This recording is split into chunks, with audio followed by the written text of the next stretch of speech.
Hello दोस्तों, आज हम बताएंगे तुम्हें कि मेरी माँ वैष्णो देवी की यात्रा कैसी रही। सबसे पहले हमने ट्रेन पकड़ी और ट्रेन से मैं आपको जम्मू कश्मीर का भव्य नज़ारा दिखाता हूँ।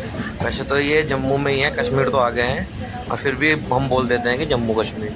देखिए, हमने यहाँ से दिखाया आपको किस तरह से जम्मू में ट्रेन चलती है।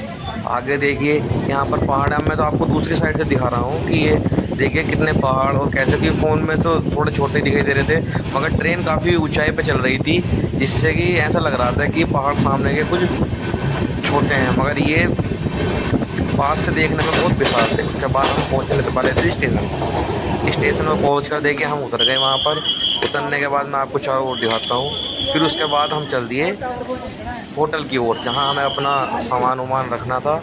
और सामान रखने के बाद हमें फिर ऑटो पकड़ करके माता के दर्शन के लिए आगे जाना था। वहाँ से पैदल यात्रा थी जो हमें पूरी करनी थी। इसके बाद देखिए मैं दिखाता हूँ आपको चारों ओर का नज़ारा। यह है जम्मू की गलियाँ।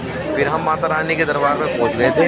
वहाँ से हमने वीडियो बनाई। देखिए माता रानी के सामने भवन भी दिखाई दे रहा है। फिर हम यहाँ से रोप वे के लिए चले, क्योंकि रोप वे में जाने के लिए इसलिए बैठे थे हम, क्योंकि हमें भैरवनाथ के दर्शन करने थे। मान्यता है कि बिना भैरवनाथ के दर्शन पूरे नहीं होते। भैरवनाथ के दर्शन करने के बाद हम फिर पहुँचे अर्धकुंवारी पर।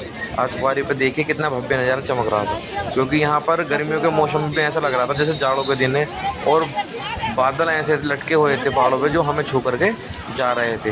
देखिए उसके बाद कितना अच्छा नज़ारा दिखाई दे रहा है। देखिए चारों ओर कहीं धूप कहीं बादल, ऐसा एक अलग ही आनंद आ रहा था यहाँ पर।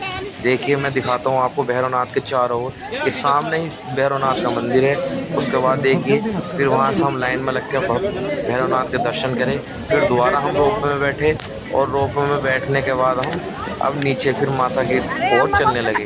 फिर वहाँ से हमें नीचे उतरना था। देखिए रोप में से कैसे ऊपर जा रहे हैं और कैसे नीचे आ रहे हैं, क्योंकि हम नीचे आ गए तो अब हमने इसकी वीडियो बनाकर दिखाई। देखिए पहाड़ कितने ऊंचे ऊंचे दिखाई दे रहे हैं। ये माता रानी के भवन का नज़ारा है। देखिए कितना अद्भुत नज़ारा है यहाँ का। इसके बाद हम पहुँच गए नीचे। वहाँ से सारा नज़ारा हमने कैप्चर करा। कैप्चर करने के बाद हम अब नीचे की ओर प्रस्थान करेंगे या उतरेंगे जैसे ही। और उतरने के बाद मैं आपको दिखाता हूँ कि पहाड़ बहुत ऊंचे दिखाई दे रहे थे, कि हम इनके यहाँ पर आर्मी की बहुत सेफ्टी थी।